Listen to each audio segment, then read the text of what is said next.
ছেড়েছি আমি ইন্ডাস্ট্রি।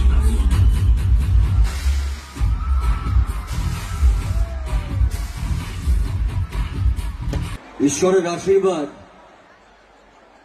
যে গত 31শে ডিসেম্বর যেটা আমরা হ্যাপি নিউ ইয়ার পালন করি, সেই দিনটাতেও আমি আমার বাড়িতে না কাটিয়ে আমার মনের মানুষদের সঙ্গে কাটালাম। আর এই বাংলার নতুন বছরও আজকে আমি এবং আমার এন্টায়ার টিম আপনাদের সঙ্গে কাটাচ্ছি। এটা ঈশ্বরের আশীর্বাদ, আপনাদের আশীর্বাদ, এবং এই দিনটা আমার মনে থাকবে।